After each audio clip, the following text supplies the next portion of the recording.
Welcome to Sentient Synchronicities. We're back again after a hiatus of about a month and a half. And this is going to be Sentient Synchronicities and Mother Nature versus Big Pharma, Big Pharma con. Harming people and conning them out of money from their pockets by pretending that they're actually benevolent healers, doctors, pharmacists, nurses, when they're really just pill pushers and drug dealers for Nazi overstock from World War II and before that even. Some of those chemicals are rebranded and relabeled and have been mined from literally like over a century or more ago.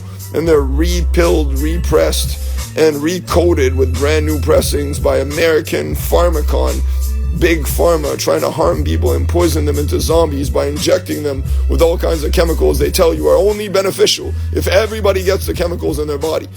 So imagine if you told someone Tylenol only works if everybody in the world takes the Tylenol at the same time. That's the only way your headache is going to go away. Then what's the point of the medicine? It's an illusion. Obviously, they're just trying to drug everyone. But that's what they tell you herd immunity is in injecting people.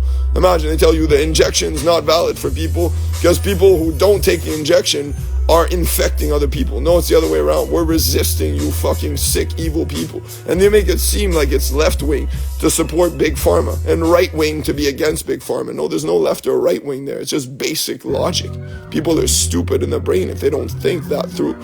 I'm sorry, but like the injections, the poisons they put in those injections, the fetal cells and the adrenochrome and the byproducts of micrometals and plastics and all kinds of shit and the side effects of neurotoxins, what they put in the water even, fluoride, chlorine, and the 600 different chemicals and tobacco that's in corporate tobacco from Du Maurier to Players and beyond that, Marlboro, whatever you want to name it, the knockoffs even.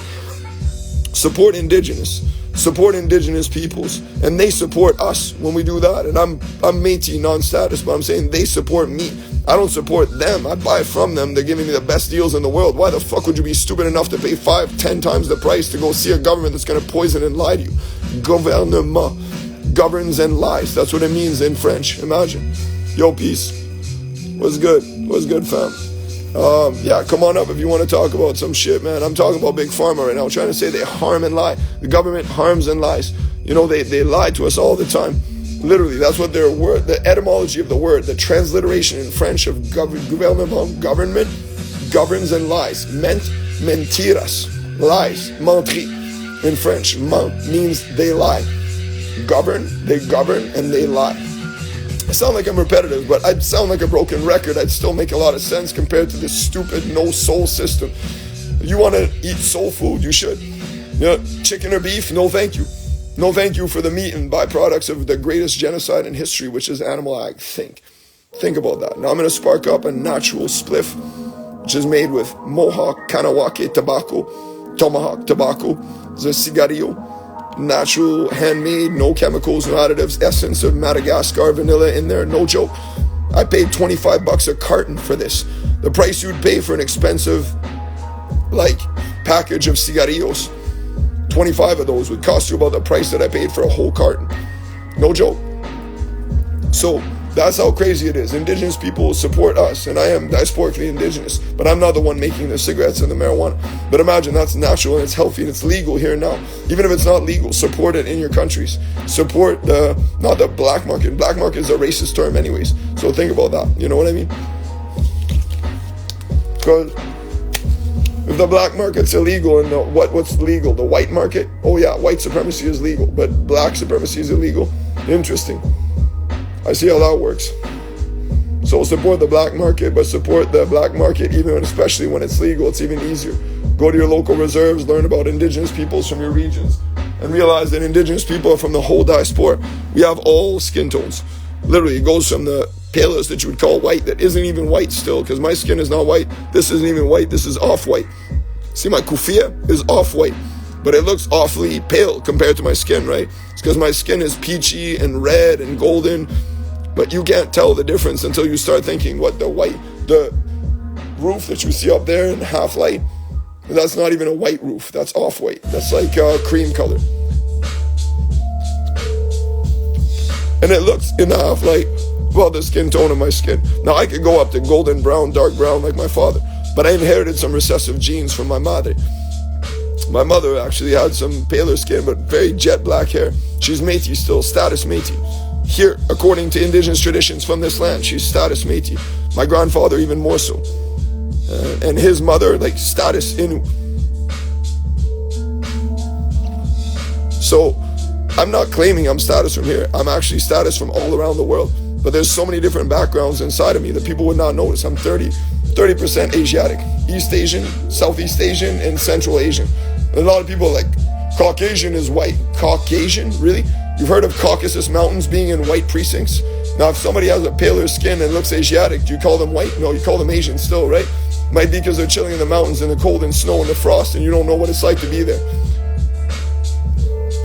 So when people disrespect, people say, white devils, Caucasus Mountains, or this and that. No, trust me. You don't want to know. That's Afro-Asiatic peoples. Those are Asiatic peoples, indigenous Asiatic people from the cold and snow. But there's an opposite in the heat as well. Nobody disrespects anyone in the diaspora. It's always white supremacists trying to argue about something. And then you have like mainstream Islamic patriarchal black supremacists that claim to be whoever they are. There's barely anyone you ever hear talking about that, but then they claim like Wu-Tang Clan, claiming to be the supreme mathematics Asiatic imperial African men, but they're stealing Asiatic traditions, claiming that they're martial arts masters. What the fuck are they doing? What are they doing? Is there a single Asian member in Wu-Tang Clan? Is there any Asian languages in Wu-Tang's core crew or their core music? None that I've ever heard of. But who would ever claim? Imagine if Wu-Tang Clan was all white.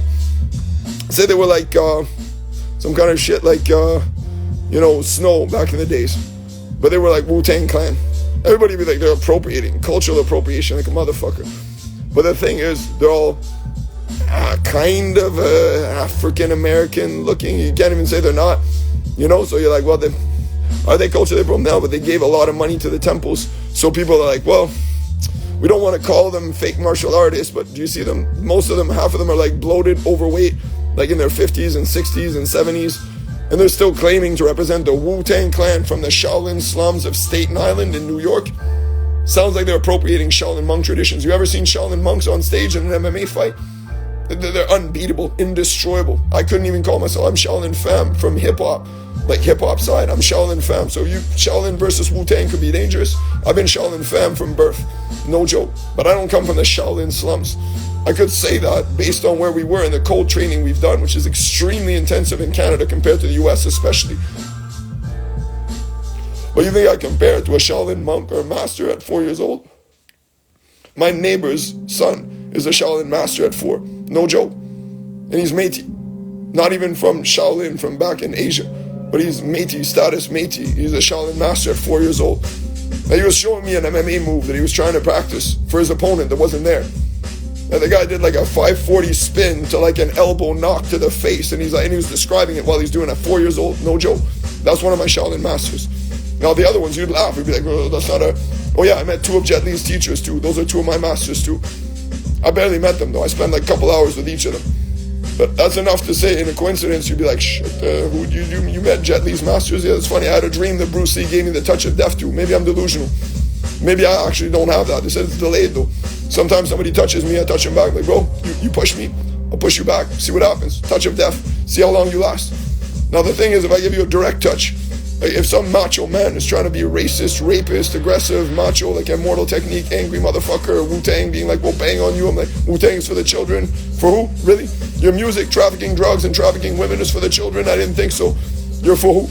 And they come and try to punch me or put a gout to my face. I'm like, make me famous. You'll see who remains nameless. Who's famous and who's faker. So let's say some Wu-Tang members like, I'm banging on you. Let's say RZA was like, man, I'm going to stomp on him.